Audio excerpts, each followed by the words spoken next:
अब हम बस दोस्त नहीं थे, शायद कुछ और थे, या फिर कुछ और बनने की शुरुआत थे। हर सुबह स्कूल आना अब और खास लगने लगा था। मेरी नजरें उसे ढूंढती और जब वो दिख जाती तो दिल कहता, अब दिन शुरू हुआ है। हम क्लास के बाहर मिलते, लाइब्रेरी में बैठते और छुट्टी के बाद तक बातें करते।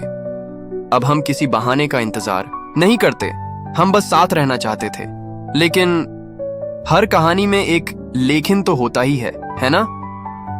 एक दिन शालिनी स्कूल नहीं आई, फिर दूसरा दिन, तीसरा, पूरा हफ्ता मैं बेचैन था।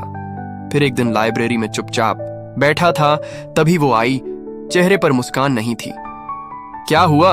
मैंने पूछा। वो बोली, मम्मी पापा का ट्रांसफर हो गया है, शायद हम महीने भर में शहर छोड़ देंगे। जैसे किसी ने मेरी दुनिया से रोशनी खींच ली हो। मैं चुप रहा। कहने को बहुत कुछ था, लेकिन उस पल कोई शब्द साथ नहीं दे रहे थे। मैं तुम्हें मिस करूंगी मुकुंद, उसने कहा। मैं भी बहुत, मैंने कहा और फिर चुप हो गया। उसकी आंखें थोड़ी नम थीं, मेरी भी।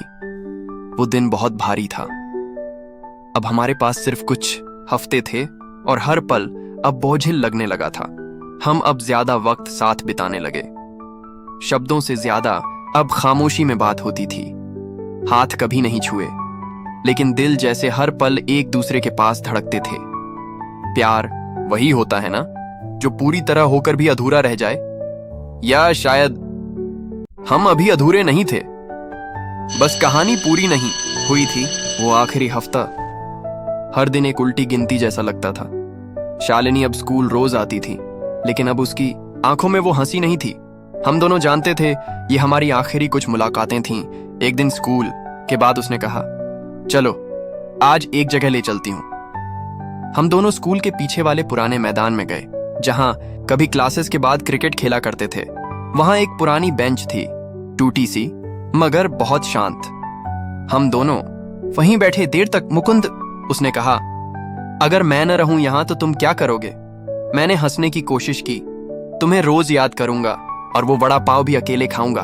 वो मुस्कुरा दी, फिर हल्की आवाज में कहा, कभी भूल मत जाना, ओके? मैंने उसकी तरफ देखा। उसकी आंखें नम थीं। शालिनी, मैं तुम्हें भूल जाऊं ये मुझसे मत कहना। तुम मेरी सबसे प्यारी याद बन चुकी हो।